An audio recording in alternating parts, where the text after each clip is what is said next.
thank you everybody for listening on Spotify, Apple Podcasts, and if you're listening on YouTube, thank you so much for listening. If you can, please like and subscribe the videos so I know you enjoy it and we can continue bringing content like this. Today I'm talking to Vali Hashemian. Thank you so much for coming on, man. I really appreciate you coming out and making this happen. It's been like 6 months since we first had a conversation about this, and I've been wanting to have you on because I like to pick your brain, and you got a lot of knowledge about business and real estate that I think people would be interested in, because I know I'm interested in it. Thank you. Thank you for inviting me. But part of the reason why it took so long is because I couldn't get a hold of you. And honestly, I thought, did you die? Because you weren't answering your phone forever until I saw you running down the street one day and said, hey, there you are. Where have you been? So you had an interesting story about where you were at. So I'd like you to explain to everybody what happened to you. Where were you at and what went on over there? Thank you for inviting me. I appreciate it.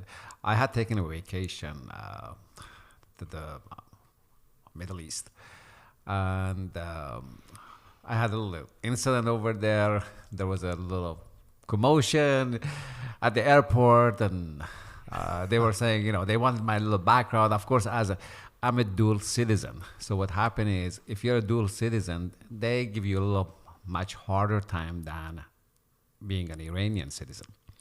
So they want to find out where my contacts are, who my contacts are, why would I have communicated with somebody who was against the government, or they had posted something on the Facebook. So at the airport, they gave me a little hard time. They confiscated the passport, and they said, come back in about a month, we talk. A month we'll talk. Yeah. So that's what happened. I stuck there for a while and figured out, how the hell am I going to get out of the country? Then I got hold of some contact that I had in the U.S., and they said, go to Swiss Embassy, and they issue a passport for me. So I went there. They said, no problem. Come back within 48 hours and we have a passport for you. So I got a passport, and I said, okay, adios. So why did they detain you again? Because that's... Well, what happened is in general term, I have to say, in the Middle East, any third world country that you go, that's a dictatorship. So if you're opposing the government one way or other, and you're active social, like Facebook, Instagram, all that stuff. Okay. Yes. Those are the one. Then you are subject to scrutiny. Now, I wasn't involved in anything. I was friend with somebody who was posted something. So it was very unusual for me, because I've tried to, in general, stay away from social media. I don't want to have so much DNA out there. And it's because I always look at it, they're always going to come back to haunt you. So I figured out, the less profile, the better it is. So I've never been a type of person who says something bad about the government. It doesn't matter whether it's here or over there. Yeah. So I was shocked. Having said that, then I realized that, that's how people get arrested, or they get taken to jail, because they come around here and they start, giving them so much bad information, and then they go over there and say they're thinking, oh, I'm okay. No, I was looking at another case that I just was reading it on YouTube again. A Christian guy decides to go to Saudi Arabia. He was promoting Christianity here, right? Mm-hmm. But he didn't recognize that you can't do that when you go to Saudi Arabia. What do you think they're going to do to you? But just the fact that they would even know that, like you just randomly come into the country. But they do monitor everybody who is outside the country. That's crazy. Because Facebook and if you look at WhatsApp and Instagram and stuff like that, we all have access to it, right? So I can check about your background, and I can say that what Mike's been doing for past 30 years. I mean, it makes sense you could do it, but why would you? Do they just think because you're you were born in Iran, right? Yes. So because you were born in Iran, that now that you're in the U.S., every Iranian who now is in the U.S. is going to be monitored by Iran in case you come back, or in case you're sort of like They think you're a U.S. spy. Well, they don't look at it as a U.S. spy. They look at you as a potential threat to their regime, right? So they look at you, okay, if you are promoting democracies. So what happened is, imagine Mike has got like 50,000 followers, right? That 50,000 followers, they can send the message to their peers. And that could create a little stirs in the situation for the government.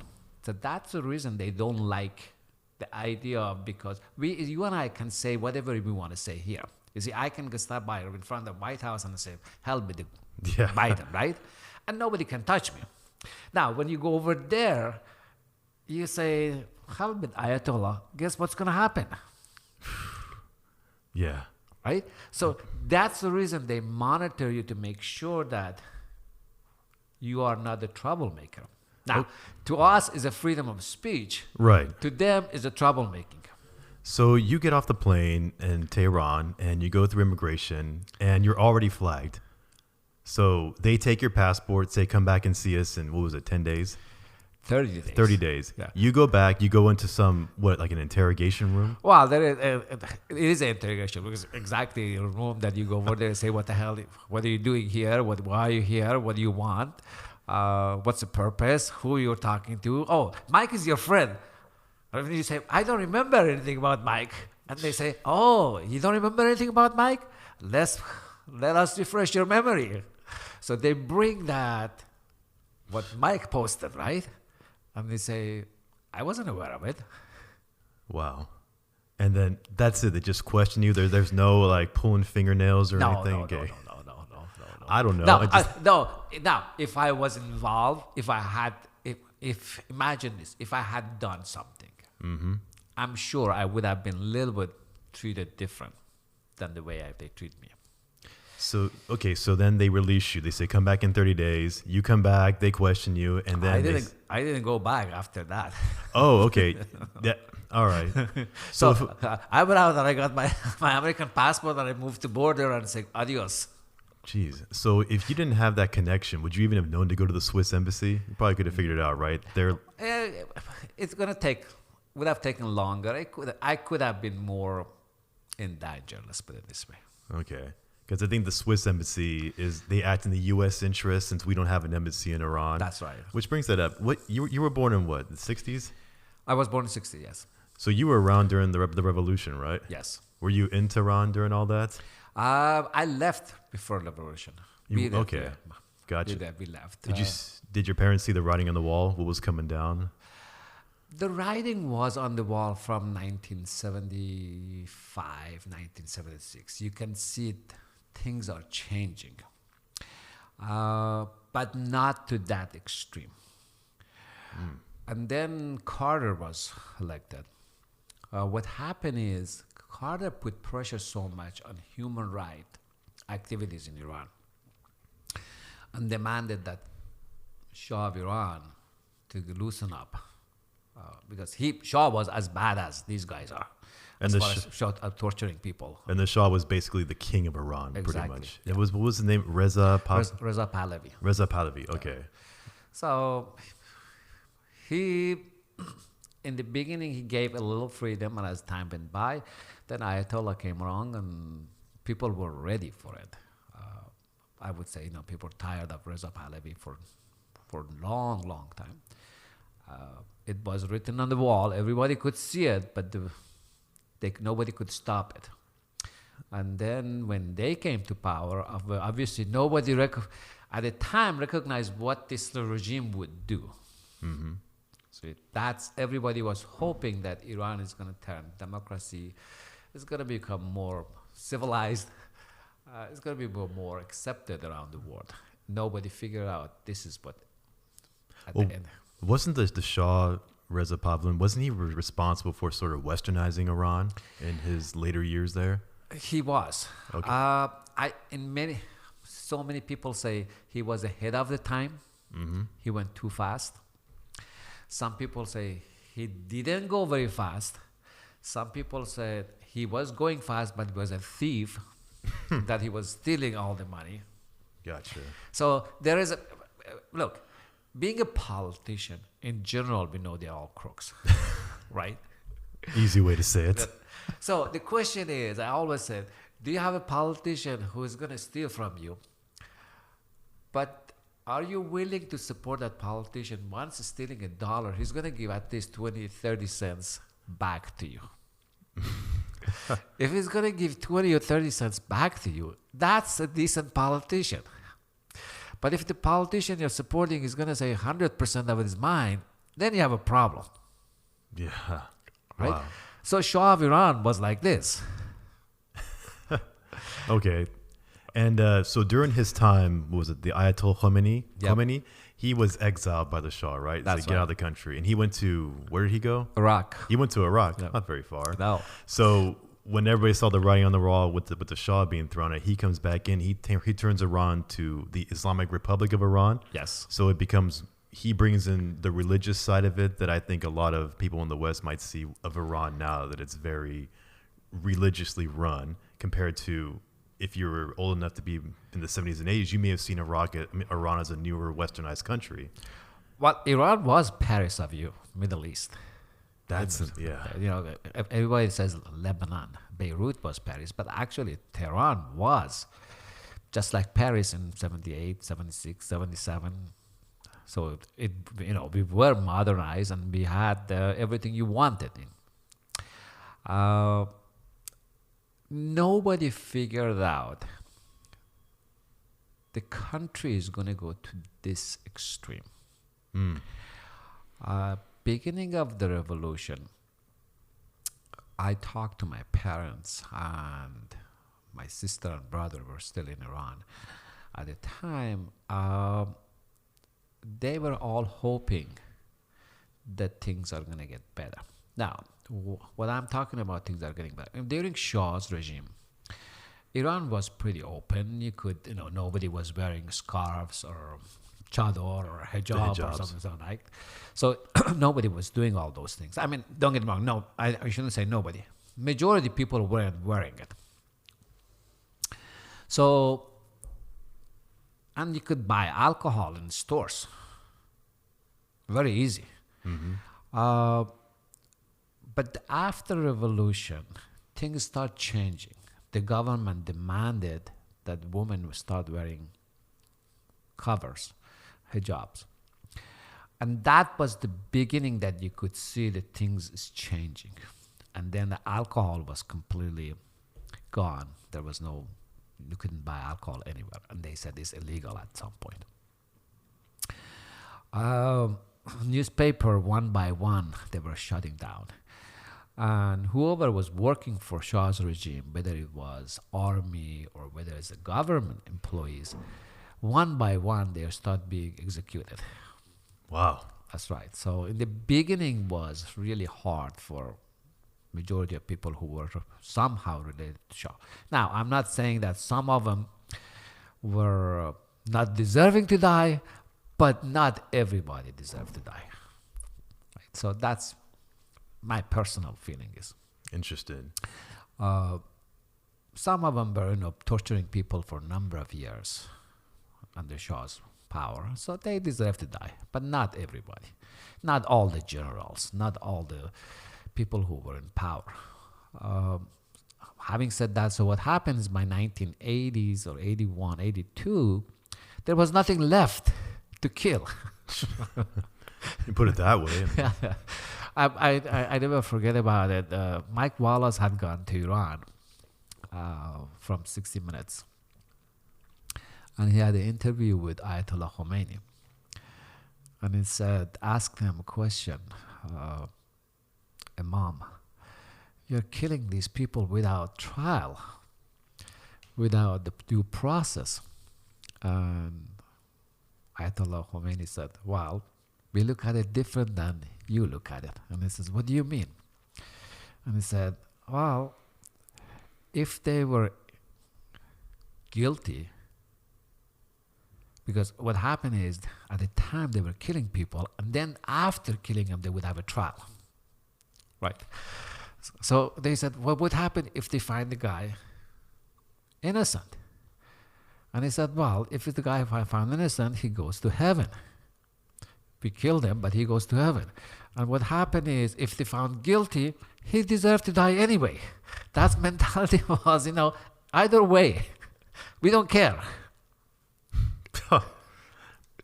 I mean, I guess you could look at it that way. So, well, either way, it's just, but if we have a trial and he's found innocent, well, then he gets away with it by going to heaven. Yeah. So this way, we just get it out the way, and then we just assume. Exactly. And so that was the value of a human being at the time in Iran. Jeez. In the 80s we were talking about. And of course now things have changed. The government is a little bit different than in the beginning. In the beginning of revolution, they were massive killing. Unbelievable. But right now, the killing happens, but different ways. Do you think that they're coming more into the modern world now as they're opening up? Because, for people that don't know, they have this big quarrel with Saudi Arabia. It's really what? Is it a Shia Muslim versus a Sunni Muslim ideology that is at the heart of all this? That's what they claim. But I think it's dominant. They want to be a dominant player. Now, Iran has become a dominant player, don't get me wrong. Iran was, for a number of years, they put aside. There was nobody could count on him. And they were excluded because of a number of factors. We weren't friendly with them. We still have embargo on them, so they couldn't get everything they want. So what they've done is they became close to Lebanon, Hezbollah. They're supporting those groups. They're pretty strong in Syria. They're closest ally of Syria government. When we left Iraq, we just handed Iraq completely to Iran. So Iranian running the Iraqi government. Really, right now? Yeah, they do it. They practically we lost Iraq to Iran. We don't hear about that. Yeah, well, We don't hear anything about Iraq over here in the West. We just assume everything is fine because it's not Afghanistan. So No. I'm sure it's fine over there, right? No, that's not. Iran is dominant player in Iraq. Actually, Afghanistan is very close right now with the Iranian government. So, did we do the right thing by leaving Afghanistan? I'm not sure. But did we? Well, no. You have to look at the options. That's it. At the time. What are the options that we had? We were there for 20 years, roughly, give and take. What did we accomplish? That's a whole big can of worms there. No one's talking about that because in that way of thinking, you have Iran here who now is influencing Iraq and is very close with the Afghanistan government, now the Taliban. I don't know what that looks like 5-10 years from now, but it's definitely not something that anybody's talking about here. Maybe it's a good thing for the region. I don't know. I don't live there. No, you're not living there. But I'll tell you, what's happening in Middle East generally, Mike, we left the vacuum. And that vacuum has been taken over by Iranian government. They are becoming more and more popular in Syria and Lebanon because they are generating works that nobody else has done, opening the schools and creating roads and hospitals, and people like that. Right? That's smart. Yep. Very smart. They figured out the best way to get heart of the people is by helping them out, right? Opening schools.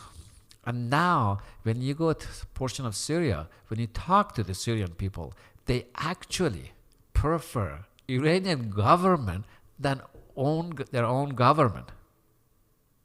I mean, I can't imagine why their own government. I mean, that guy, that's a whole other conversation. That's right. But you see, what Iranians have learned is, in order to screw up the West, if we have people working with us, they're working against the West. And that's the reason we got out of Afghanistan, because we were there for 20 years. And we couldn't take care of a tiny little country. Mm-hmm. I mean, Afghanistan is not that big. Well, nobody's been able to figure out the Afghanistan. Exactly. And also, my question has always been to U.S. government official is, look, this is a country based on democracy. Russia is autocrat, is a dictatorship. If they could not take care of Afghanistan for 18 years they were there, at the end they put their stuff together and say adios. They said, screw it, it's your problem now. Now, but imagine this. This is a government that's brutal and doesn't care about human rights. And they were killing people right and left. They couldn't take care of Afghanistan. What right idea would have given these people at the time with the Bush administration to go invade Afghanistan? Or now another country in the Middle East. I'm looking at Iran. Okay, well, recently we're looking at all the talk that is going on between the U.S. and Iran and Israel. Well, what are the options you have? You got to either sit down and solve the problem, or you're going to go militarily attack each other, right? Mm-hmm. So if it's military attack, if we couldn't handle Afghanistan with 20 million population, 25 million. If we couldn't handle Iraq, 40 million population, how the heck are you going to handle Iran with 85 million population? It makes sense. I mean... and 5 times bigger than Iraq. Yeah. So how are we going to solve that problem? Are we going to have to another 20 years what be Iranian? I don't know. I mean... It's a subject that most people over here have no clue, because we just don't. We're so far away from it. We don't know. Okay, what's right, what's wrong. We just know what we hear on TV. Yeah. U.S. leaves Afghanistan. The world's going to come to an end. I mean, no, it's not. But since we don't live there, we don't know what to really expect. That's true. But your parents are back there right now, correct? Yes, they are. When did they come back? My mom comes and goes regularly. Oh, so when they left during the Shah's regime, towards the end of it, they stayed away for a while and then said, okay, now it's safe enough for us to come back? Well, my parents they're citizens, so they Right. come and go anytime they want to. But what happened is, in 1984, my dad was promised that if he goes back, they're going to give his property that was taken by government. So that's the reason he went back. Did they keep their word? No. I mean, worth a shot. No. He's still fighting them after 40 years, 35 years. I don't know how long it's been. Yes, it's 80. So yeah, he's still fighting them. And this is property not in Tehran, but in the central part of the country? Yeah. Which is pretty much barren desert? Yeah, the place that we grew up is desert. Is like Mojave Desert. The total rain per year is 50 millimeters, not even 1 centimeter of rain. You mean? That's right. So yeah. So less amount than what's in this glass here Exactly, is falling. yeah. Wow. That's per year. It's desert. It's hot. The summertime temperature goes to 130, 135. 35 degrees. Yeah. Fahrenheit, not Celsius. No, Celsius would be around 45. Oh man, that's brutal. Yeah, it's actually you can cook an egg, believe it or not. No, I believe it. You could do it in LA sometimes. That's right. I've done it several times in order to prove, a point that. But at the time, when I was a small kid, we would want to see it. So you just crack eggs and put it in the asphalt, and you see that in 2 minutes it's cooking. So besides your experience recently going back to see your parents, what is life like in Iran for your average citizen? Do they know about the world? Are they being treated well? Is it, Well, here is what I always tell people from outside. In Iran, you can find anything you want.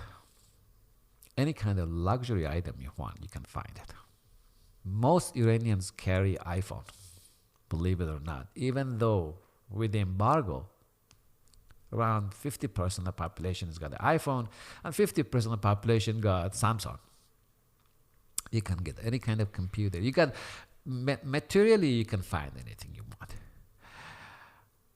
The bad part about Iran is the level of wealth and poverty. The number of rich versus number of poor. So rich can afford anything they want over there, and numbers very limited. It's not,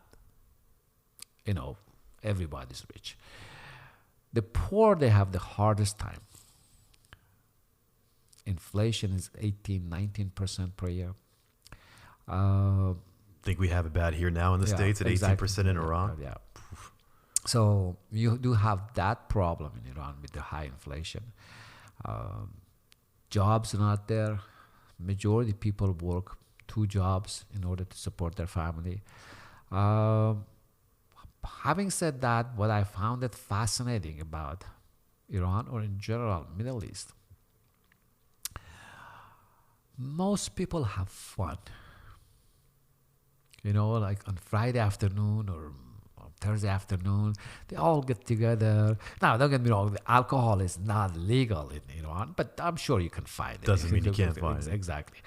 But they all get together family-wise, and dancing and music and stuff like that is more of a gathering than we have around here.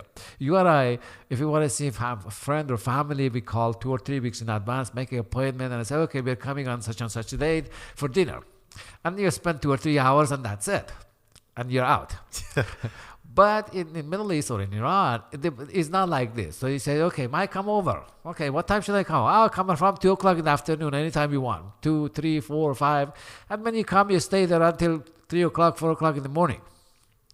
So the party is much longer and gathering is much longer. So there's more festivities and more food, which is kind of really nice. Yeah. Well, I'm glad that you humanize that, because that's not something that people think about over here about what life is like. We just kind of assume everybody's in poverty, they're all oppressed, and because that's the narrative that gets put out here. No. But really, you go there, it's everybody's having a good time. Yes, inflation is ridiculous, but they don't know anything else than what their currency is there. I always tell people, when you go to different country, look at their restaurants. Do you see a line? If you see a line for any kind of restaurant, doesn't mean a fancy one or anything special. If you see a line for all their restaurants, I mean that country is doing something right. When you go to the grocery store and people are staying in line, and there is so much supply of food there, but they are buying, everybody's buying, that gives you, that country is alive. Maybe it's COVID. You have to wait outside because something I don't want to see again is another line in front of the grocery store just to get in, or fighting over the few loaves of bread that are left. No, COVID hasn't done that much. But now most people deliver for you. Well, you went back there during the pandemic, right? Yep. How was it over there? How were they? Like nothing even existed? No, some people, again, is like right here. Some people are crazy to the extreme of saying, okay, wear mask and do vaccine and stuff like that. Some people are crazy the other side and say, I don't give a damn about, sorry for the language, for the mask, and I don't care about the vaccinated, and I'm never going to get vaccinated. So you got to respect both sides. Yeah. And you say, okay, well, I'm going to choose what's right for me. When I've been out, mask. When I'm at home, I'm okay. Restaurants, everybody's open. It's not like here that, you want to go to the restaurant, they ask for your vaccinated card, or, hey, why aren't you wearing mask? It's not like that. You go to the restaurant, some people are wearing masks, some people are not wearing masks, and they respect each other. And nobody's screaming at each other. Not that doesn't happen over here. No. But the number of deaths is, average is probably about 100 to 150 a day.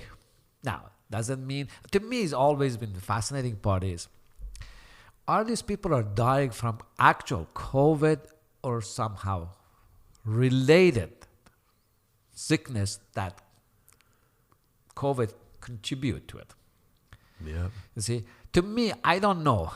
We'll never know. No, that's it. Yeah, I don't want to get into it because I've been vaccinated and I'm okay with it. But the question is, and I look at it, honestly, Mike, my entire family has gotten it.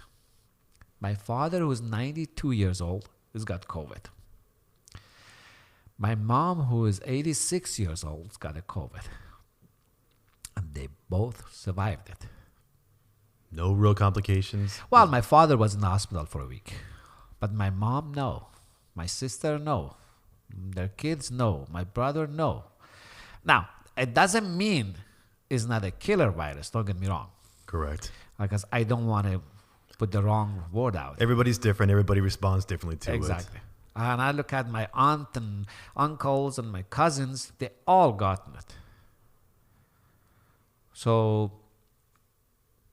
I don't know how to say this, but in Iran, it's just like any other country around here. You have crazy people who they go to the extreme both sides. Now, it's good, I don't know. But this funny thing about it is, you go to the restaurant, you go out, the park, you would think when they say stay home order comes around and stay home, you should follow it, right? But over there, nobody cares. The government says stay home, but everybody's open. All the businesses are open. All the restaurants are open. All the grocery stores are open. See, I would think in a regime like that, you would be more afraid of the government, because if you don't do what they say, it's like, do you really want to face the consequences of that? But you tell me that people just said, screw it, whatever they said, I'll do what I want to do. Well, it's becoming, in the beginning, according to my family, in the beginning, people did follow for like a week or so. But then they realized that, okay, how the heck am I going to make money? Yeah, I mean, with inflation at 18-20%, yeah. Exactly. I mean, So they said, you know what? We are going to stay open. And then when the government comes out, the police officer comes out and says, okay, shut it down. They said, well, I'm not shutting it down. Do whatever you want to do. what would they do? Well, maybe you arrest 1, 2, 10 people, but you can't do that every single day. Yeah. Yep. At some point become costly. You have to have room enough to put the people in jail. Aside from the political prisoners? Yeah, but you have to remember, you can't put too many people in jail. At some point, your jail is going to be overcrowded. Yeah. You're going to make it worse there. Like, you're trying to stop the spread, but you put everybody in the jail at the same time. Exactly. It's good to hear that there's another way that people have done it in other countries. And we're not saying what's right or wrong. Everybody's different. Every country's different. I mean, that is a very hot, arid desert for the most part, except for the Tehran, which is near, was it the Caspian Sea? Or the Black Sea? We're close. Tehran is about 2.5 hours from Caspian Sea. Okay. By driving. And that's the majority of the population, right? Like 70% of Iran lives in and around Tehran. Yes. Some ridiculous number like that. Yeah, population of Tehran now, the city is about close to 12 million. 12 million people. Yeah. What's New York City, like 8 or 9? I think New York City is about probably 10. Geez, 12 million people crammed into, well, I mean, I'm sure it's a big enough city, but still, just that tightly packed in there. It is packed, and traffic is a killer, and air quality is awful. So it's like LA, but on steroids. Well, exactly. It like Beijing. Beijing, that's even, I've never been there. You been there? Yes, I have been to Beijing. Is it that bad? That whole fog that comes over the... It is. So if you want to see a smog, go on the mountain and look at the valley. In Beijing. Yeah, and you can see the smoke. In Tehran is the same thing. The smoke sitting there. The breathing, it's getting out. If another way of finding out how bad the smog is, you wear a shirt in the morning, right? Say, imagine, mine is blue. Now, if you have a white, that's even better. But if you have a blue, get up in the morning and just don't go out that often, but just walk 4 blocks, 5 blocks. Come home, take your shirt, and you see a color black around your neck. Ooh, like what, at 3 hours? 3 hours. Jeez, man. And people just live in that. I mean, they don't know any different. I get it. That's their city. Everything is around there, but... The solution is you have to get rid of all these cars, right? Yeah, I mean, that's one way, yeah. Yeah, so and the cars they have is past, 30 years old cars. Hasn't been updated, and they don't have access to it, to the new cars. And if they have it, it's too expensive. Most people can't afford it. So the government hasn't been able to somehow come up with a solution for that. And when you have 12 million people living in Tehran, and then you have deliveries and trucks and the trains and airplanes and everything else comes to it, because that's the center, the hub center. Yeah. Right? Then you have more problem for smog. And they don't believe in capitalism there in terms of... Oh, they do believe in capitalism. They do. Yes. Okay, so it's not a problem of getting goods in and making. All right. No. You can get anything you want. As I was telling you, you can find anything, but you have to pay the price. Yeah, I was watching something on YouTube the other day about the alcohol addiction problem they have there. Yet alcohol is illegal. Yeah. I mean, it doesn't matter. People are still finding ways to get. I mean, look, the alcohol you want, most people say, well, Iran is not producing, which is legally, yes, I agree with you. But you, as an individual at your own home, you're growing beer, you're growing wine, you're doing all the things you want, right? Now, if you are not that sophisticated to do all those things, which is not really that hard to do it, but say you don't have the time, so they get everything from Dubai. I mean, it makes sense. Right? From Dubai to Bandar Abbas is only 10 miles. Dubai from what? From Bandar Abbas, Iranian port, which That's is the port town. Okay.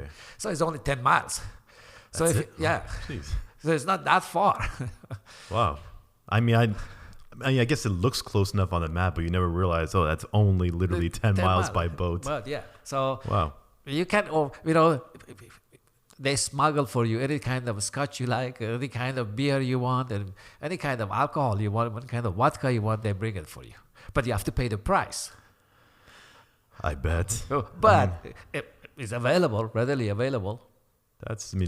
I guess, yeah, no matter what restrictions the government's going to impose, people are going to find ways to get around it for things like that. If you really want it, you'll have the money to get it. And also you have to remember, it's like a forbidden fruit. Yeah. Because it's forbidden, you want it more. That jacks up the price. I mean, it would be smart if that was some weird conspiracy by the government to say, we want to make money by making this illegal. But by making it illegal, we can increase. There is rumor in Iran. They're saying people who are in charge actually are the one who are smuggling it because they're making money. I mean, I believe it. Wouldn't you if you were there? Say, I don't. For me, it was pretty hard to say. Okay, well, what do you mean? He said, well, imagine Mike is in charge of port. I said, okay. Well, if he gets a bottle of scotch, say for $20, they bring it to the port, hand it to him for $20. Now he's in charge of the port. He's gonna sell it to me for $30. Or $40. Mike is doubling his money. And he's in charge. Instead of saying, okay, it's $20, I just let it go. But he makes money, so who's in charge? Yep. That's just the way the world works in places. I'm not saying it doesn't happen here in this country, the good old United States of America, but it's just we do it different way. Yeah. We do it in a different way. Do we? Yeah. Over there, when you're in charge, you're expected to be a thief. You're expected to be a thief. Well, right? If you're not a thief, you're not going to last very long. I mean, that's the game you got to play there, I guess. Yeah. See, there is a difference between over there and here. Over there, if you're official, you're expected to be a person who is making money. Expected to be a thief. Around here, we do it different ways. We give them the money under the skies of donation to the campaigns. Well, that opens up a whole nother can of worms there. Right? So it's a little bit different. Do you want to give the money directly to the politician and say, hey, do the work for me? And they do it for you? Or do you want to say, you know what, I support your campaign and I'm going to give you $100,000 and the next day, what you were asking, you get it. That part of politics that nobody really wants to talk about or admit or even really want to, because it's just I don't know. It's you and I have talked about almost makes you feel, it almost makes you feel worse. Like, okay, if that's actually happening, like, then why? No, you and I have talked about this a number of times, and I said, here is how they operate. Do you think you're going to find a single politician in this country who's honest? I hope so.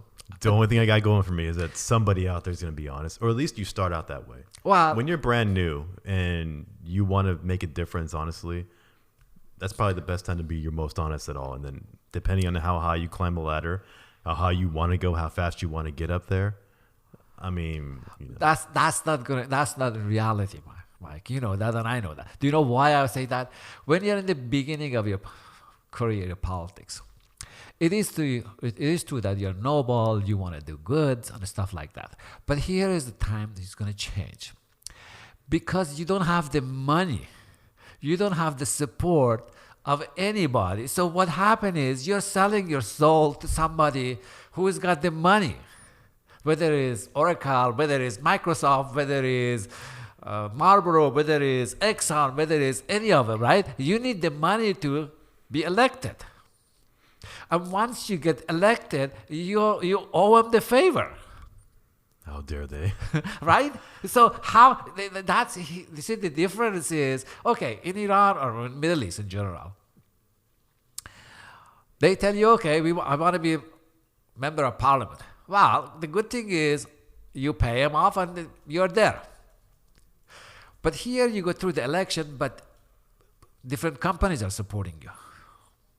And when you get there, you are obligated to support Exxon. You're obligated to support... Well, it's like this. I mean, we were talking about this whole thing being on YouTube here. I was just looking that up. $19.77 billion in 2020 was generated by YouTube for advertisers. So they pay you money.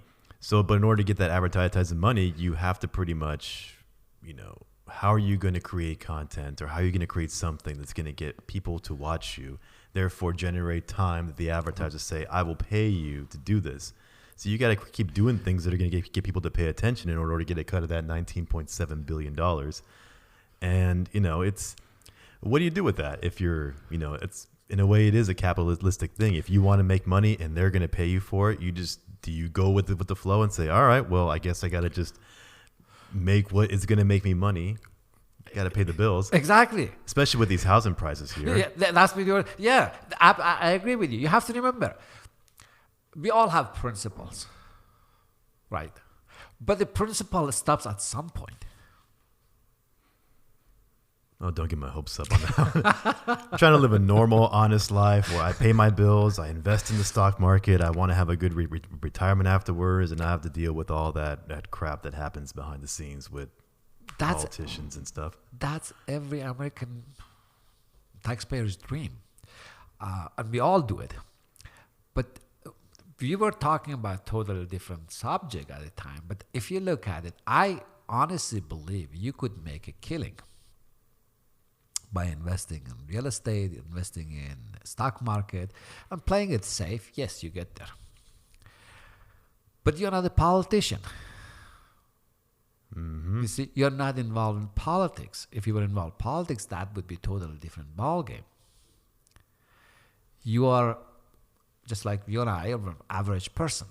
We're trying to make a living in a very high-cost area. I feel sorry for so many of the younger generation who can't afford real estate or to live around here. But that's life. Yeah. Well, let's talk about that. How long have you been doing real estate for? Over 20 years. 20 years. And in that time, were you mostly doing it here in the Bay Area? I've always been Bay Area. So you've seen where it was at 20 years ago when you could buy a house no problem at market rate compared to the rest of the country. And now it's just gone above and beyond the moon with... I've been through 4 or 5 cycles of real estate. I remember in the 80s that real estate, when Ronald Reagan was elected in the 80s, the inflation was 19% at the time, and the interest rate had gone up to 20%. And nobody wanted to touch real estate. And everybody saying, this is it. And I told everybody, I don't think so. Well, 4 or 5 years later, real estate was booming. If you bought a house, say in Burlingame or in Foster City or somewhere in 84, and by 88 had doubled in less than 4 years.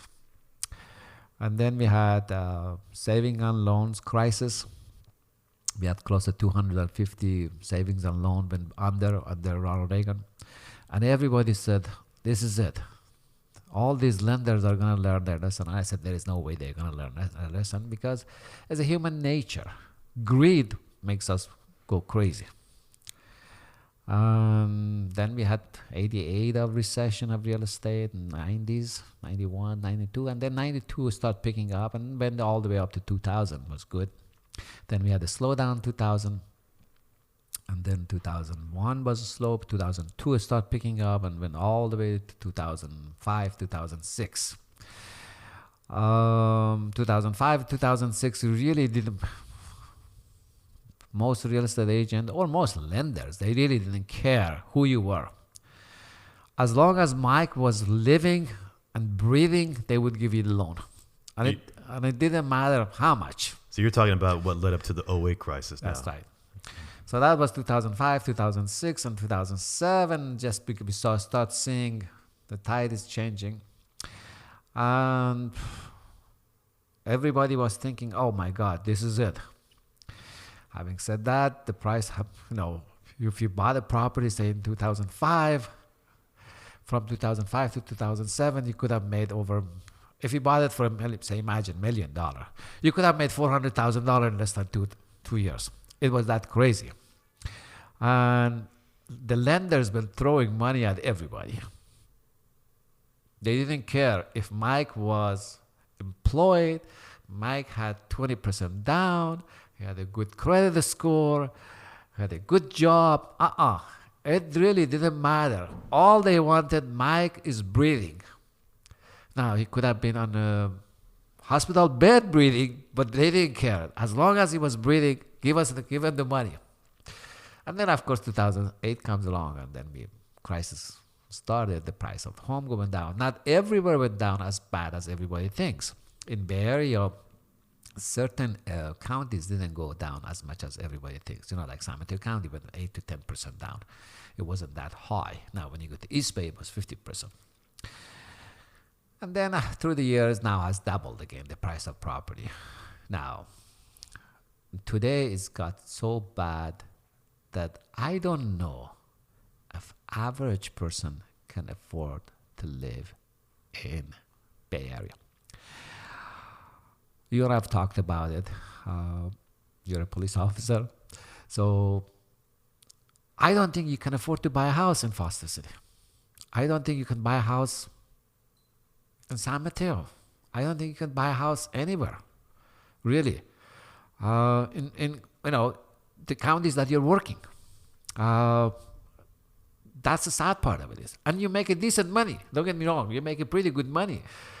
But in order to, I always say that if you're living in San Mateo County, if you make less than $200,000, you're in poverty. You're poor. Crazy to tell somebody in the Midwest or the East Coast that if you make $200,000 a year, you're considered in poverty. That is unbelievable. Tell it to somebody who lives in West Virginia, for that matter, that you make $100,000 there, you're living like a king because you can house, property, anything you could want. You're living good. You could retire off of that, and you come over here, and it's a different beast. It's a lot of people always make the comparison that if you rent somewhere, then you're throwing money away because you're not. You could be otherwise putting that money towards a mortgage and therefore generating equity. But in a place like this, it doesn't really work the same way because in order for you to even get your foot in the door to do that, you got to have 20% down on a $2 million home. So if you don't have $400,000 ready to go in the bank, you can't even get on that gravy train of even building equity. So in that respect, it's like, well, then should I just put my money in the market then? Here is what I always tell. And I've told you a number of times that here is the way I look at it. It's very hard for younger generation. I have two daughters. And I can say that when my daughter is going to graduate from law school, she's going to have a pretty good income coming in. But I don't think she would be able to live in Foster City. And I'll tell you why I say that.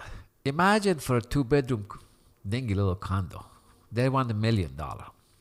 Well, the payment with 20% down, you're looking at $6,000 a month, $5,000, $6,000 with homeowner association and taxes and all those miscellaneous items.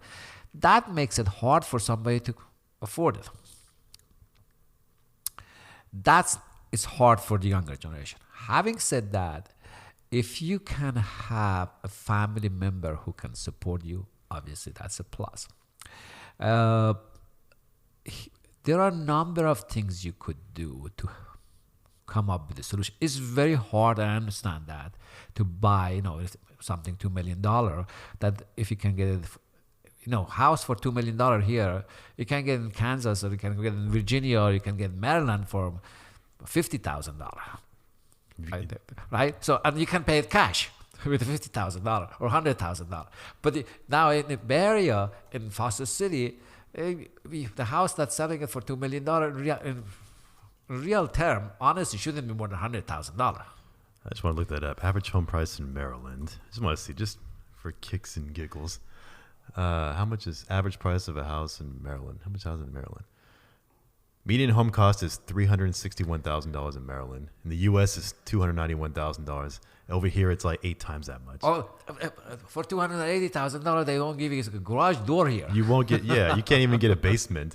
What was it, somewhere in San Francisco? It was a piece of crap house in the middle of $3 million. Yeah, it was a complete disaster. And there was one across the bay, I think in Walnut Creek, that burned down, and it still sold for $2 million. A piece of burnt wood. I was telling you the house that I was trying to make an offer on it in December. It came to the market for, as a brokers only could see it, for 2.2. We tried to make an offer on it. 4 days later, sold for 2.85. $600,000 over asking. Yeah, so that's the question is, where the hell is this money coming from? Now, of course, I want to find out more detail about it. And I went out and I started talking to people who bought it. It was all a stock option. Yeah, you're pretty nosy. Yeah, well, this is my job. Yeah, you do what you got to do. Yeah, I got to figure out how the heck is it possible to bring a house for the market? Usually 10% higher. That's reasonable. 15% in a normal market, the way bidding is going on, right? That's reasonable. But $650,000? That's 2 homes in Maryland. Yeah, so I wanted to find out who the person is buying it, So I went there and knocked on their door and I said, I want to find out more about it. Knocked on the stranger's door. Hey, how did you do it? But the fact that he even told you how he did it. Very nice guy, extremely nice guy. He works for high tech. The wife is a CPA. They were trying to buy it. They made offer on a number of homes. They didn't get it. So they figured out, you know what? We're going to go big. So they went out to spend more money. They didn't want to waste time. And obviously, he sold his options in order to get the house. So he made a good deal. I don't know if that's a good deal. $600,000, and like I had mentioned with that, wouldn't he have been better off keeping that $600,000 in the market? I mean, just the way, especially with the interest rates down and the way the stock market sort of goes with that, because you can't put it in a high interest savings account. You're not making any money, but you can keep it in the stocks. But the stocks has been going down too for the past 3 weeks. So you have to remember that's not, here it is, the way I look at it, in general, I wouldn't tell my client to go and put $650,000 more than asking price. And I'll tell you honestly why. If Mike, you come to me and say, Vali, I want to buy this house. Say, imagine the price is $2 million.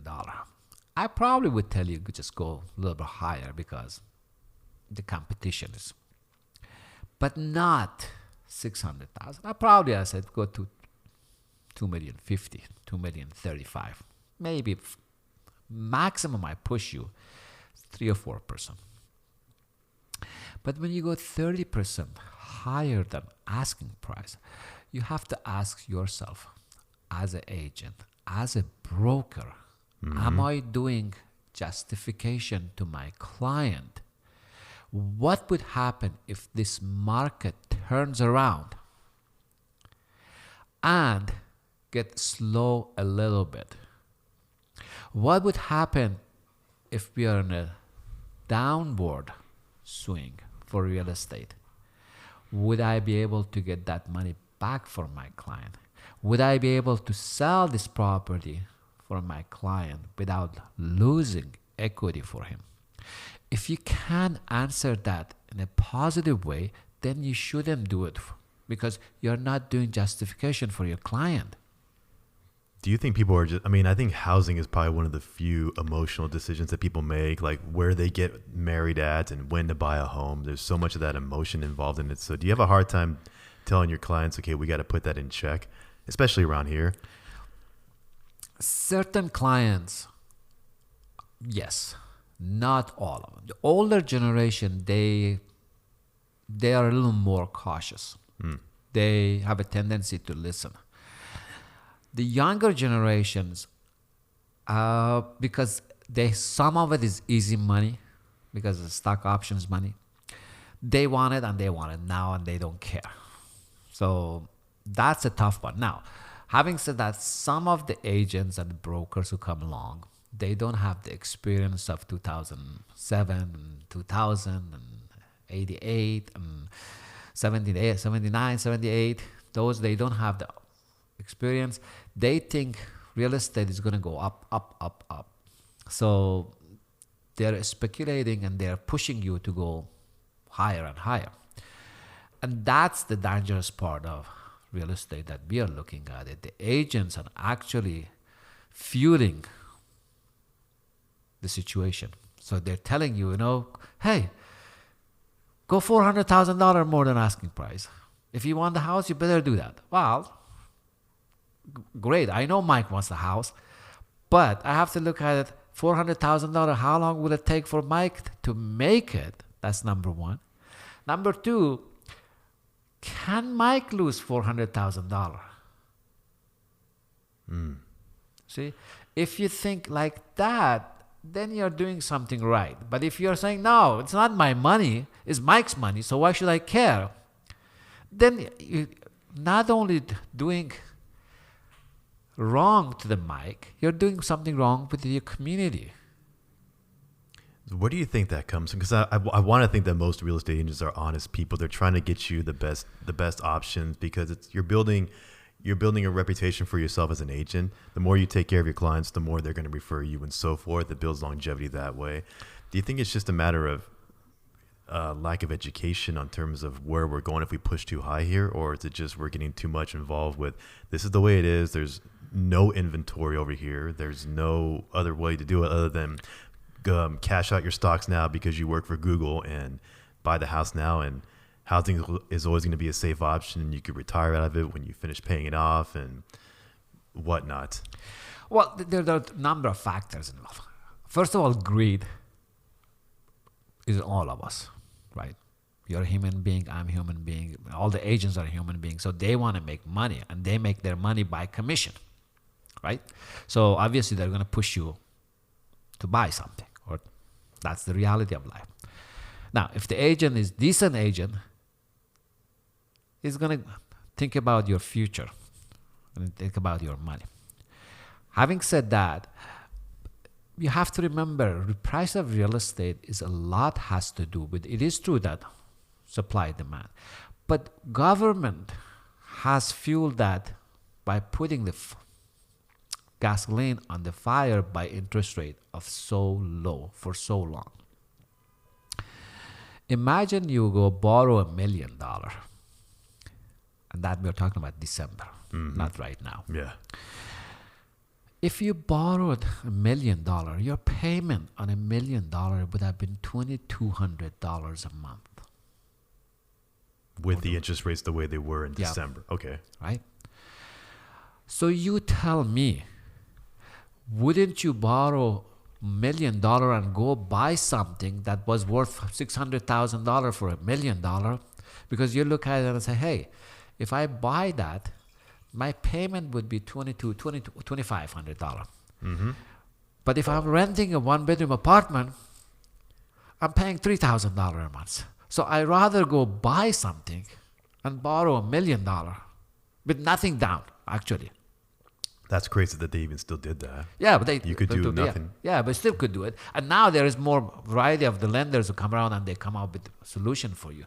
But it's amazing that the government actually fueled the situation. Yeah, I've seen that. When you basically give away free money, it's why wouldn't you take everything that you can? I mean, you're not doing anything wrong because the interest rates are so low that your dollar can go farther. You can take longer to pay it, but then it just jacks up the price of the real estate, and that's kind of the game that you're in. Or Exactly. we're all in, Yeah. depending on what side of the coin you're on. And the worst part of it, because you live in an area that is such a great job concentration of job is Silicon Valley is you're We're the competing. Mecca. Yeah, exactly. And you're competing with somebody who works for Google and Facebook and Instagram and I don't know, Cisco and Oracle and stuff like that. Now, your income is pretty set. My income is pretty set. It doesn't jump Like, yeah. crazy, right? Right. Our, they increase our income is maybe 10%, 15%, 20%. But working for Google, I have that option, right? That if stock, if it goes from $1,200, $1,300, or $1,800, I don't know how much it is right now, $3,000. It goes to $6,000. My income got 100%. So you and I competing with that kids. I mean, yeah. Right? So that's the problem. Now, if you look at say Central Valley, the price of real estate is still reasonable. If you go to Los Angeles, Southern California, still is a lot better than around here. In San you are the worst counties that you can think about: San Francisco, San Mateo, Santa Clara, and of course, Marin County is always has been zoned. It's got its own vibe over Yeah, there. yeah. They only have so many homes. You pay for that environment, but then you're farther away from. Exactly. But Google and San Francisco, San Mateo, and Santa Clara are rocket. Unbelievable there. And because of that, it does take two incomes. No matter how much, most of these people who work in tech are making $200,000-$300,000 when you factor in bonuses and especially welcome, like, what do you call it, retention offers or something to keep you there so you don't go to the competition. But it still takes two people to make ends meet, and pretty much where we're at now. If you started today and you wanted to buy a home here, you're going to need two incomes. Absolutely. It's just the way it is. But when you have two incomes, now it takes away from, you want the home because you're probably going to have a family, kids, and good school district and whatnot. But when both people are working, then you start thinking, who takes care of the kids? If you don't have family, then you got to pay somebody to do it. And by paying someone to do it, that's money that you could have otherwise That's not saved. Exactly. So you kind of get in this big circle here of what's more important. Is it just to have the home, and then hopefully it just appreciates the way that homes traditionally have done? And then by doing that, that means both people have to work, and there's one of the parents isn't always there taking care of the kid or kids, and somebody else is, which if you have a grandparent then and they're willing to do it, great. But some people don't have that option, especially if you move over here because of the jobs and you're from Ohio or Illinois, all your family's over there. You're on your own here. And when they come and visit you, they look at a one-bedroom apartment and say, "How much you're paying for rent here? $3,500? Sticker shock, man. Are you crazy?" I know. You got me. I have people who move into Texas. Well, we all know people who move into Texas. It's just how that market has changed in a couple of, actually just in the past year. It's turning into California, which I know they hate down there. But, jobs are going there. Yeah, if you're Elon Musk and you say, screw it, I'm going to leave Fremont and the Silicon Valley, I'm going to go make my cars in Texas, live over there. If you're Joe Rogan, you're going to go live over there. Yeah. If you're, everybody else is going to Texas, so they're setting the precedent and taking advantage of how Texas runs things, which very much a freedom-oriented state. You do your thing here, but don't come in. But they're just like, just don't bring your ideology over here, and that's pushing people a certain way. Well, there's more rule and regulation in California than any other state. It doesn't matter what you want to start. You go through hell to get your permit and license and stuff like that. So I understand that. And of course, this is a pretty liberal state versus any other state that you're concerned. This is there is no limit to blueness. Well, funny thing, it's blue around here, it's blue around LA Metro, but the rest of the state, if you think about it, it's pretty red. That's true. Well, Central Valley, yes, I agree with you. But the population is here. Yeah, everybody comes here to get the jobs. Yeah. Everybody comes here for the money, and can't beat the beaches though. Well, maybe you depends on. When what was the beach last time you went to the beach? I don't know. It's freezing cold around here. Although yesterday at Christie Field it was nice. It's mid-February and it was like 75 degrees yesterday. True. You can't beat that. No. You can't beat California weather, which is one of the reasons why people just don't want to leave. I was looking at a place for my wife to run to get her business in. We went to go with the real estate agent and walking around commercial real estate, and just what they're asking for what you're getting, and it's a brutal market. It is. It's and I even asked the guy too. So with all these evictions coming up from the banks, and they're saying, okay, now we're gonna really find out in February what we have to deal with. Do we see anything happening in San Francisco? And he's like, honestly, no. People are starting to come back from the commercial real estate side to open up businesses here now that things are open up again. Yep. Or they went to Texas and said, no, this is not my thing. I'm coming back here, and everything's opening up again. So they're taking advantage of it. And I'm like, yeah, that's the market that we're dealing with when it comes to getting commercial real estate. Exactly. Look, what we have around here, no place on earth has it. Whereas in the middle of the winter, on 10th or 11th of February, you get a temperature of 76 degrees in the middle of the winter. Can't beat that. Honestly, everywhere else is snow, rain, cold. Oh, the East Coast is brutal right now. It's some ice storm or something that just happened. Right. Okay, so here is my question to you. Can you find something better than around here? Can't think of one. No. So people want to come back. Commercial real estate, residential, everybody's anticipating, not residential, commercial, we were all thinking about they might have a little slowdown.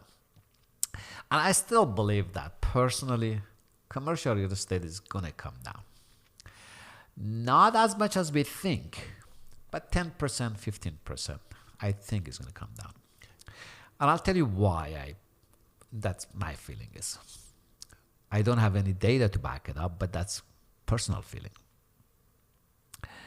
Most companies have recognized they can survive by not having all employees in their offices.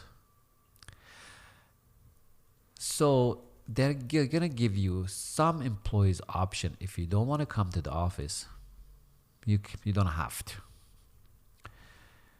Now, there would be adjustment on the salary of the employees who are not going to show up. Probably, yes. Right now is not because of COVID. But as the future comes, I think most companies are going to say, you know what?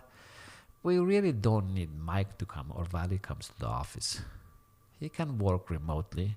We don't have to provide a space and desk and internet and papers and ink and stuff for him. Let him work at his home.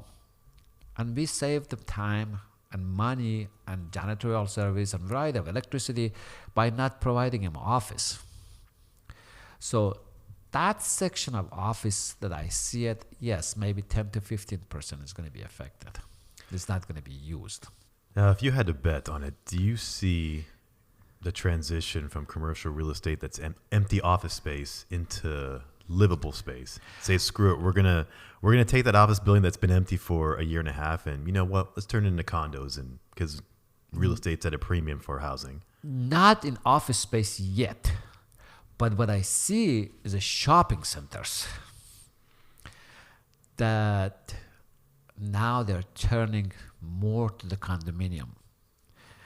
And the shopping center that, you had Sears and you had a Kmart and you had a variety of stores who were there and no longer in business, or JCPenney or some now Macy's stores that they're moving out. So they all turning to condominium. If you just, a prime example of it is Hillsdale Mall.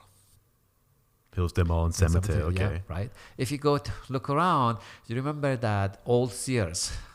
Yeah, they blew it up completely, right? Yes. And they now change it completely to different things. So now that you see it, I see that most likely with Stanford Shopping Center, or I see it with Westlake Shopping Center. I see those eventually going to the condominium because housing is in demand, and with the stores that more people are going online shopping. So I don't think the mall is going to be that good investment. So that's a tough one. And of course, as I said that, because I go to Hillsdale Mall, right? And I see the mall is dead. I can't remember the last time I went to a mall to go shop because everything's online. Yeah. Everything is Amazon. Like this thing right here with CNBC. What does it say? 25% of U.S. malls are expected to shut within 5 years. Research estimates 1,000 malls will close over the next 3-5 years. Retail space has gone vacant. Does not mean it's automatically a good candidate for repurposing into industrial space. That's what Moody's experts say. It's prime real estate because when they were built, that's all you went to. You were young, you were a kid, you would go hang out at the mall and go to the arcade. You do all your shopping there. Now you don't do either one. So if you're somebody who wants to invest long term, and if you had the cash to buy that much land, you would make killing. Wow. An example of it is Bridgepoint Mall. Bridgepoint, yeah. Right? An example of that. Do you know how many stores now is empty over there? Yeah. That's a lot of big box. That's 20,000 square feet at least. That's just empty. Oh, how much? At least? Close to 130,000 square feet is empty. Wow. And nobody's taking it because everybody's doing their shopping online. Exactly. It's just so much, even food delivery. Like I thought I was never going to do that. Why would I pay somebody to go to McDonald's and give me a Big Mac or whatnot when I could just go get it myself? Now everybody's doing it. Look, I've just ordered.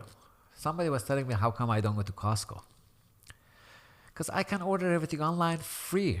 Once it reach a certain point, like $100 or $120 or something like that, they deliver it for free. So why would I want to go to the mall or stores? Well, Whole Food delivers everything. Amazon delivers everything. Even, Walmart, Target, they all deliver it. So there is no reason to actually go over there. And I don't want to deal with people anyway. Yeah. I can't blame you sometimes.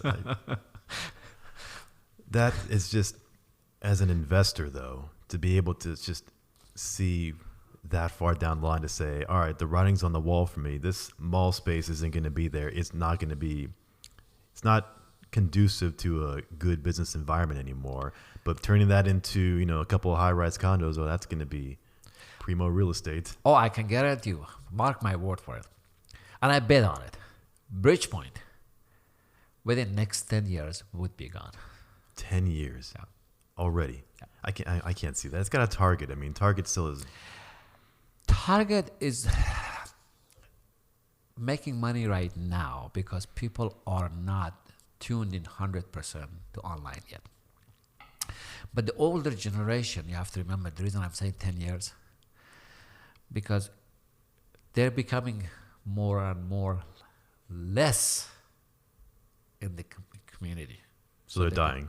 They're dying. I didn't want to put it bluntly. They're dying or they're moving out of the area because the area is too expensive, and they're making tons of money. They bought the house, say, in 1978 for $120,000, and now they're selling it for $3 million. They say, you know what?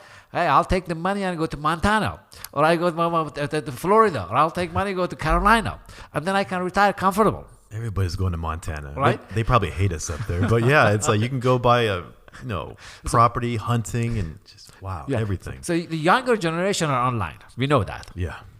You're an example of it. Yeah, I'm online right? too. So we know that. Then you have the older generation, they're being wiped out completely because they're moving out.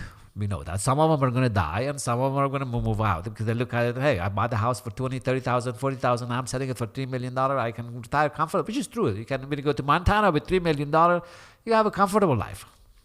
Around here, you're starting with $3 million. But over there, you're comfortable. So you have middle-aged people like me.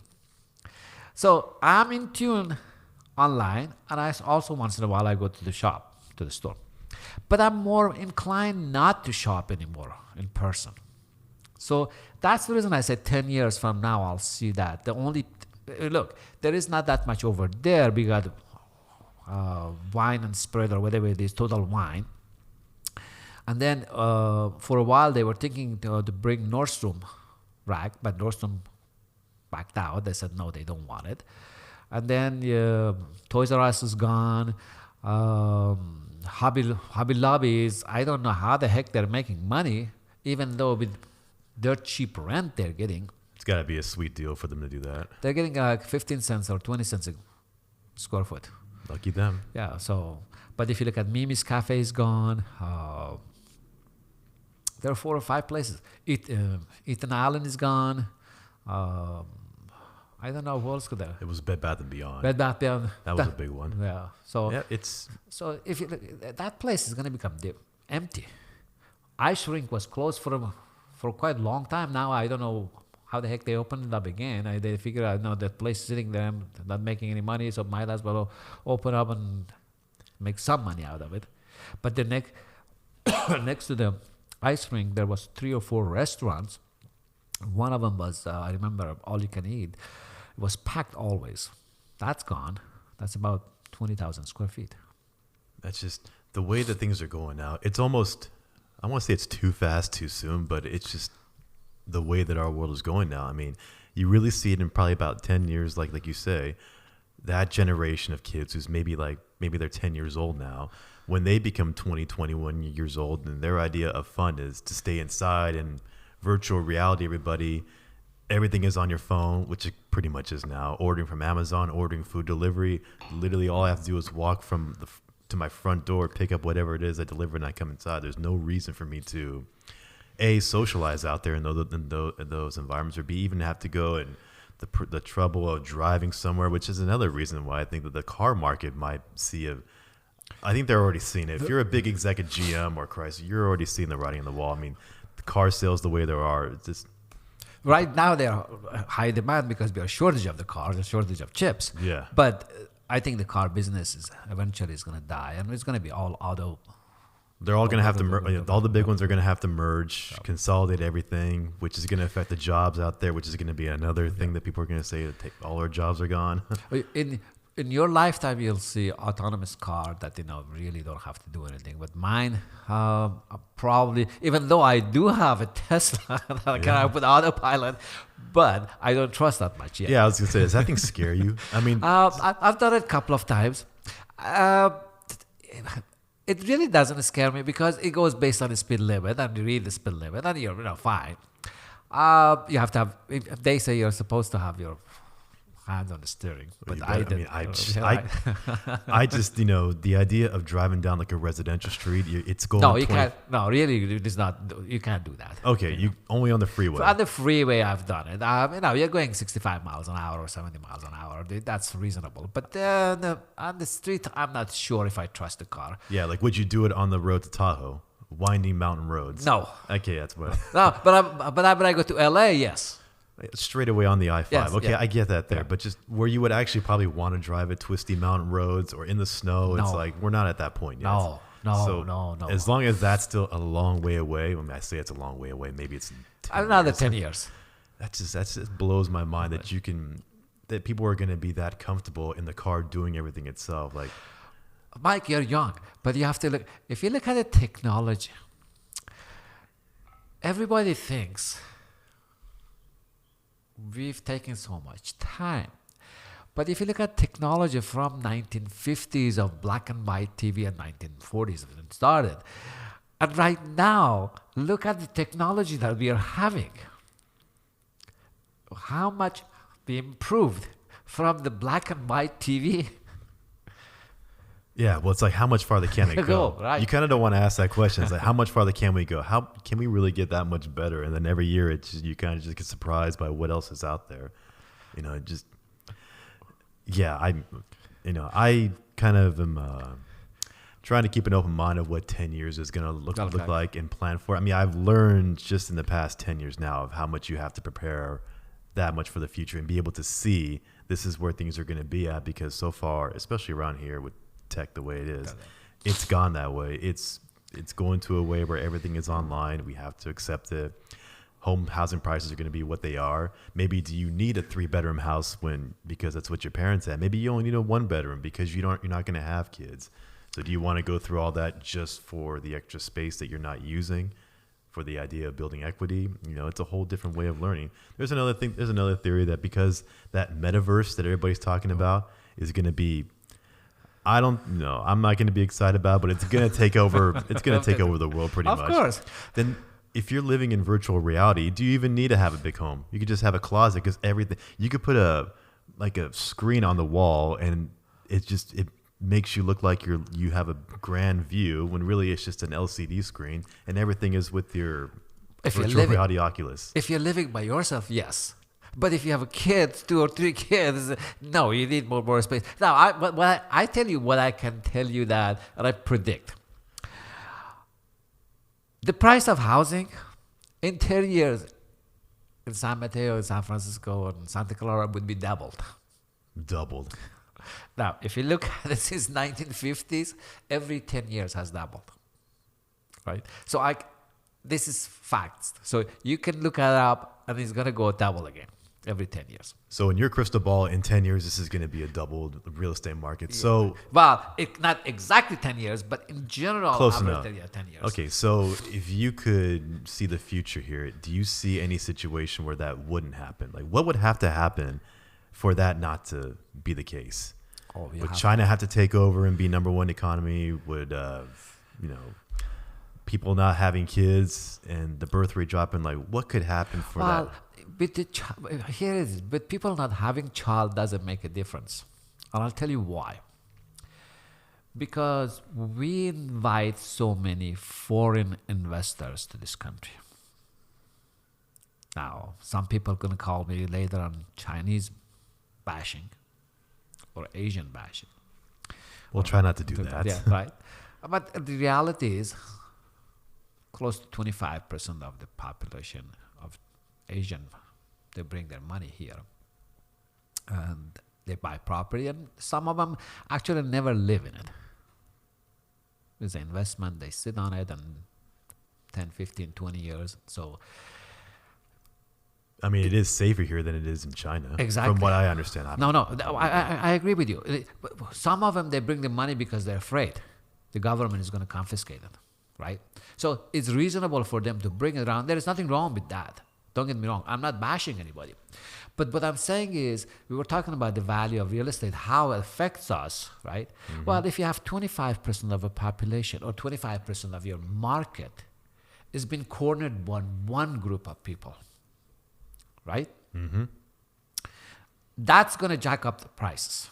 Yeah. Right? That's one. Then you have another 25% who have a easy money through a stock option. Yeah. Right? Yeah. That puts it to 50%. Right? And then you have 25% who are brokers or investors, and they're speculators or they're real estate agents who go and flip the properties. Right? Mm-hmm. So they buy property, sit on it a couple of years, or fix it. Some people do it, fix it 90 days and turn it around. And some people do it 1 or 2 years, 3 years. Those are a speculator. Another 25%. So what you got left? You got only 25% left. Wouldn't you say when you have 75% is pushing up the real estate, whether you like it or not, you're overwhelmed by 25%? Wouldn't you think it's a smarter investment, though? If you're a foreign investor or you're a speculator, why not just go to where the housing prices haven't hit these astronomical numbers and say, I'm going to play the long game. I bet in 15 years, this community, 100 miles away is going to be the place to be at because everybody's going to work from home. So why wouldn't you want to live in a nice, quiet neighborhood? So I'm going to dump my money in all that rather than buying at the peak of the market here, even if you have the money. Wouldn't that be something that you might say, well, I'll just go over there and bet on the farm, no pun intended, that it's going to go up? No. You've heard of the term location. Right, but if you're working from home, yes, does it? But still here it is. The question is, where is the center of jobs in Bay Area? Yeah, all in Silicon Valley, all in Santa Clara County. Okay, so we got Silicon Valley, and that includes San Francisco, San Mateo, and Santa Clara. So the job is here. Now, you're saying that it doesn't make sense to go to, say, Los Angeles or Orange County and buy something there. Well, yes and no. If you're looking for appreciation, you buy something around here. Do you know why? Because the job market is around here. And there is no land to develop around here. You see, when you have land to develop, the prices don't go up. Right. But you don't have land, the price goes up. Because if you have a dingy little home, single family home, now you want to sell it, somebody like me comes around and says, you know what, I can put 5 units on it. So you don't see the Silicon Valley companies pushing to have their employees work somewhere else, which would be cheaper for them to say, oh, I don't need all this real estate here. I could sell some of these buildings and do, increase my profits. And then you can have employees who live in Riverside County, for example, where there's just so much to develop over there. And you as an investor can say, I can go and buy tons of land there. So now I'm the landlord there, knowing that people are going to want to buy some places cheaper, which over here is cheaper. They don't need to get out of the home because they're working from home. And then that's going to be how I'm going to double, triple, quadruple my money. Whereas here, yeah, if you have the money, you could play that game. Yeah. In a way, yes, I agree with you because some people will move out. Some people would, some companies actually move out too. Tesla is an example of it. So the question is, when that company leaves, are they going to leave that vacuum there without somebody else taking their place? Or there is some VCs who come around and says, you know what, we like Mike for his new idea, and we are going to support Mike to create a new company instead of Tesla, right? So and since becoming like this, everyday company comes around and becomes big, and then they say, okay, well, they don't want to be a part of California. They move, right? So, but there is a new company that pops up. Yeah, you could always think of it that way. There's always going to be somebody who wants to be here, if nothing else, because of the location, like you said, the weather, the beaches. You're 3 hours from Tahoe. You have everything here, so why would you not want to? Exactly. If you look at it this way, one of the reasons San Mateo, we were looking at, San Mateo is so expensive is you're 20 minutes to San Francisco for art center, activities, all the things you want. Giants are here, and Warriors are here, and football is here, whatever you want. You got 20 minutes to San Francisco, 20 minutes to San Jose, 20 minutes to Oakland, 10 minutes to the airport, 2 hours, 2.5 hours to Tahoe. You want to go skiing, 2.5 hours. You want to go... 2.5 hours. How fast do you drive? Jeez, 2.5 hours. 3 hours. 3.5. All right. And also, if you want to go to the beach, you want to go swimming on the ocean, 2 hours. Right? So there is no other place like around here. Mm-hmm.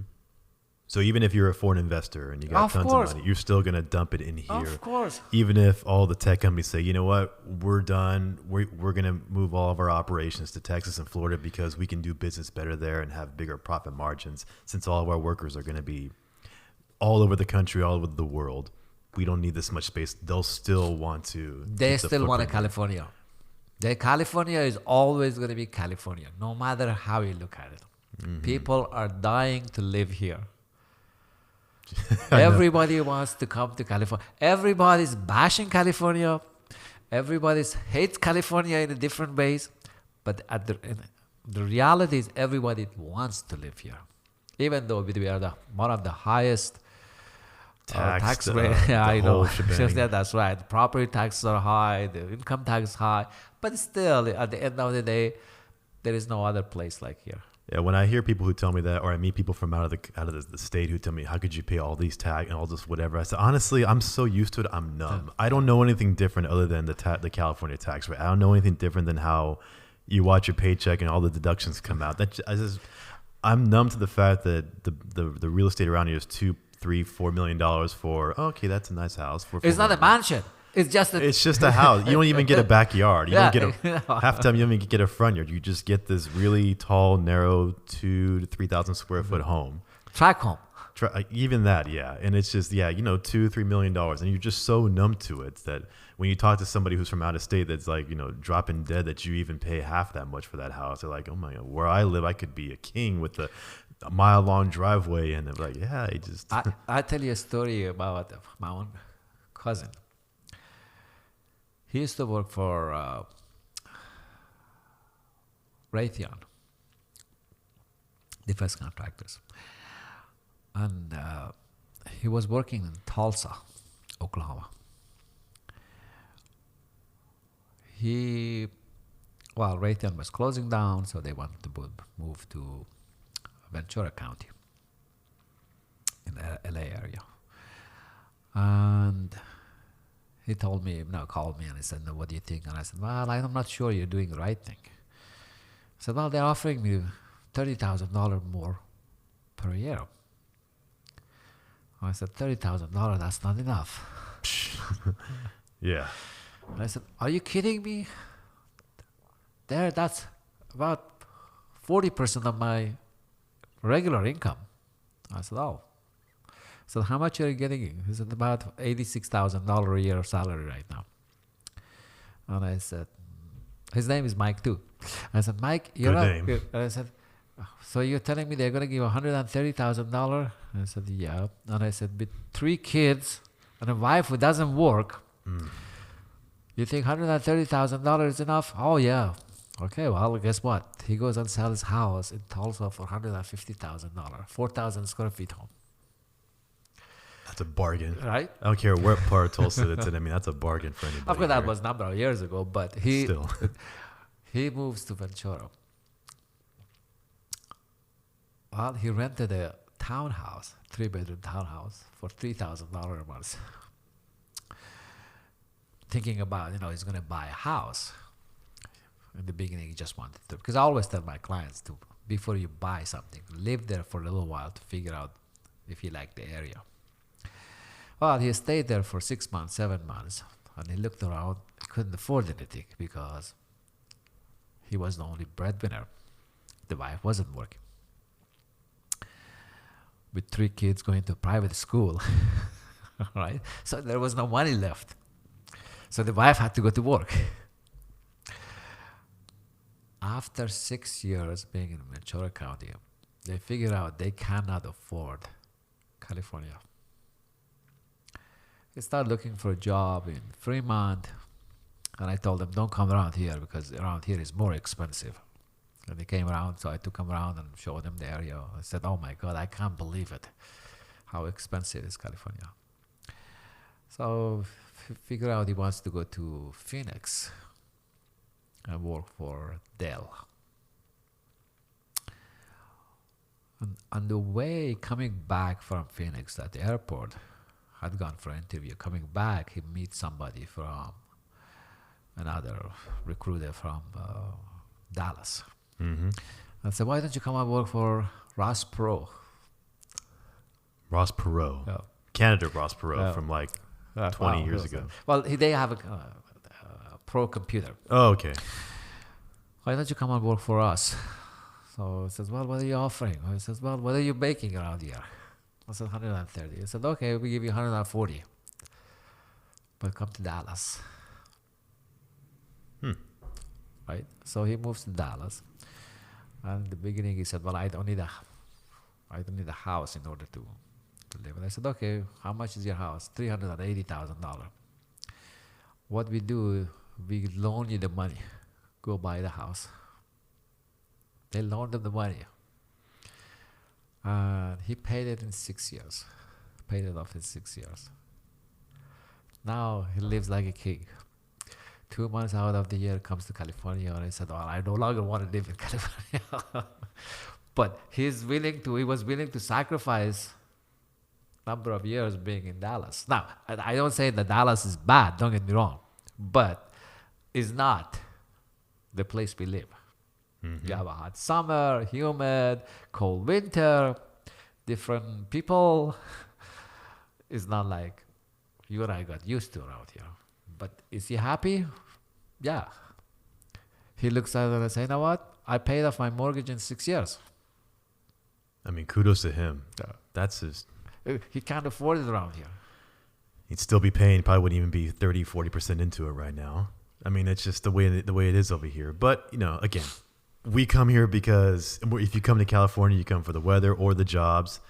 If you play your cards right, you can definitely enjoy your life here in California. If you come in and you start living way over your means, forget it at that point, because you just sort of become indebted to the higher salaries and you keep chasing them. And then, you start thinking about your own quality of life. And is this really where I want to be at? Is this how I want to live my life every day? Like, just trying to make ends meet, because this is the life I wanted to have. I wanted to have the Mercedes.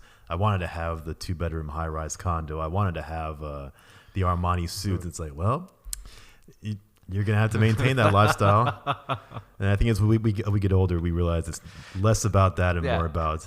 Yes, it's all material. I don't give a damn anymore. I don't care anymore. It's amazing how much that, even for me, I'm 39 years old, and how much that has flipped since I was in my mid-20s. And you want all that stuff. And now you're like, it doesn't matter to me. No. I still drive my '07 Civic because it gets me from point A to point B. It's paid off. You become more mature. Yes. You don't have to worry about trying to impress somebody else anymore, and none of that stuff. Well, we're about, an hour and a half into this. This has been a cool conversation. I like listening to different perspectives on like mortgage and real estate. And I loved hearing about Iran, because I don't talk to people much from Iran. So there's not a lot that I know about that I don't see on TV, or if I have to go and research it. But then hearing the day by day things, the people still have fun. They enjoy it. Yes, you deal with inflation, but like here, you're so numb to it. You don't know anything different. You just go with it. That's the cards have been dealt with. I just deal with it. Well, you have to remember, certain things in Iran is better than here. Really. Such as? Medical system is better. Health system over there is free for everybody. So that's kind of nice. Education is free. So that's kind of nice too. But the free enterprise system like we have around here doesn't work over there. It's more of a middle of the road. Or if you know the right person. Exactly. If you know the right people, you're always fine. Jeez. Right? You're always going to make money. But if you don't know anybody like me, I go over there now because I don't know anybody, right? Because I've been for 45 years out of the country, so I don't know the culture. I don't know how to deal with people. So I start zero. If I'm starting zero, it's a little bit hard time. It's not as easy as we talk about it. But everything is there? Yeah. People are there. They get celebrated. They have parties. They have weddings. They have anniversaries. They have birthday parties. They have genes. Donald Trump was saying, let's open up the country and have genes. And I was going to say, what a moron you are, Donald. They've had genes for past 200 years. What the hell is wrong with you? No. Again, feeding off of what people don't know around here, so what actually happens there. And honestly, I was shocked that he was saying he wants to open a relationship with Iran to provide the genes. I was shocked. And I was like, what is wrong with you? Do a little research on country first. But it is what it is right now. And of course, there is a negotiation going on right now. I don't know if you're aware of it or not, with Iran regarding the nuclear deal. Yeah, I saw that. That's coming back. Yeah, for better, for worse. For my personal view, if we don't do a deal with Iran, we are making a biggest mistake. We gotta get Iran somehow to come on our side. Don't let. Right now, my feeling is Iran is going toward China and Russia. And if we lose Iran to them, it means we lost the entire Middle East. Maybe that's something that Obama saw when he started creating that deal. I mean, I get it. There's the other side of the coin that says, why would you want to make a country like Iran a nuclear power? But then the other side of it is, well, they were probably going to do it anyway, but at least if we have some terms, maybe we get the best of both worlds. Yeah, but I am not saying that let Iran go toward nuclear. But I'm saying that if we don't work with them, here is the way I look at it. We should have honored our agreement with Iran. I think Donald Trump did make a mistake. That's my opinion. And I'll tell you why.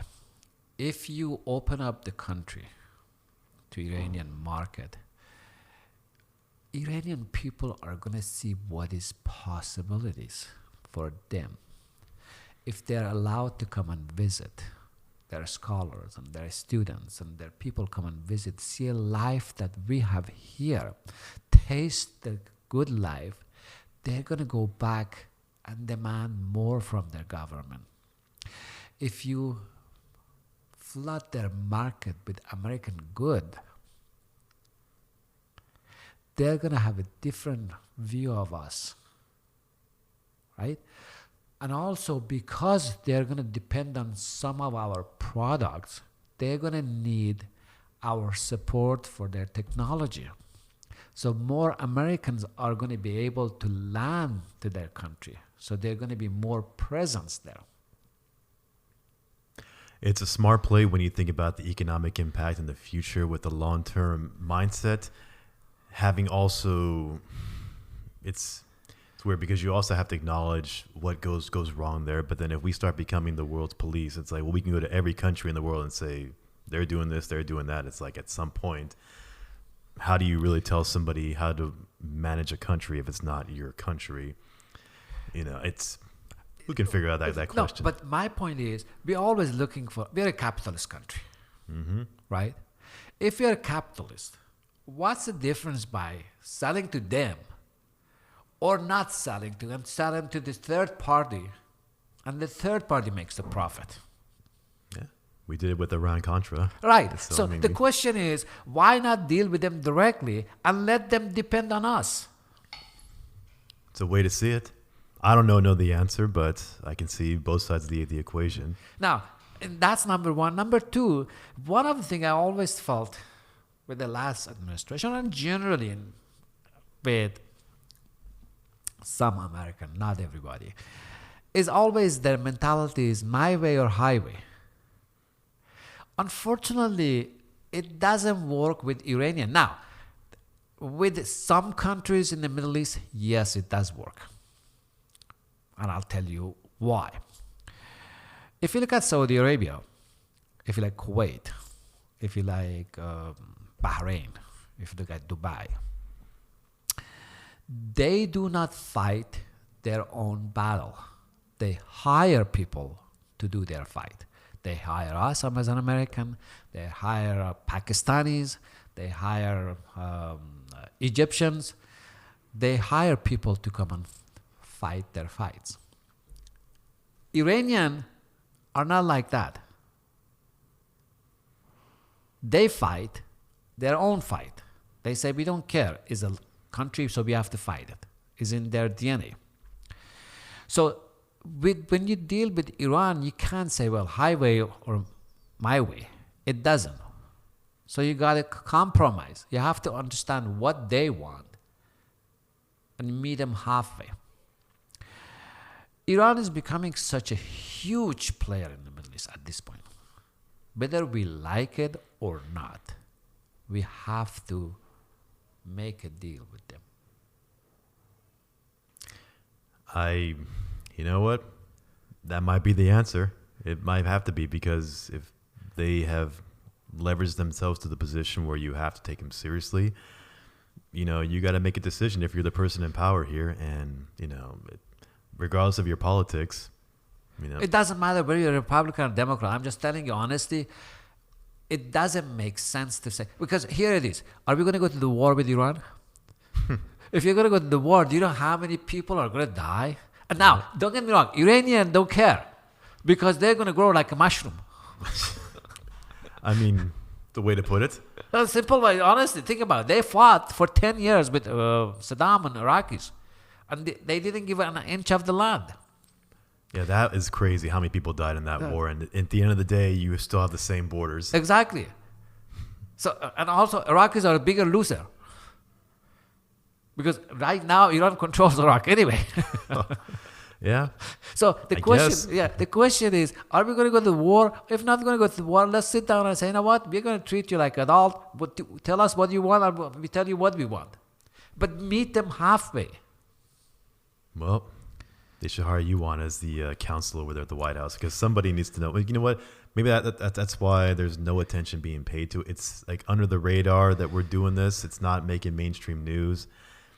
for whatever reason, maybe because it's not as juicy of a story, doesn't get No. as much attention. No, Putin is more juicier right now. Yeah, I mean that's a whole other conversation there. I mean, I get And China is more juicier. yeah, I get the play that they're playing. That's the way world politics work. But Vali, we'll end it there. Thank you, Vali, for coming on. I really appreciate it. And if anybody wants to reach out to you for real estate questions, I'll put your information down in the description. Thank you. And we'll go from there. So for everybody who's been watching on YouTube, thank you so much. I appreciate it if you would like and subscribe to the channel and the video.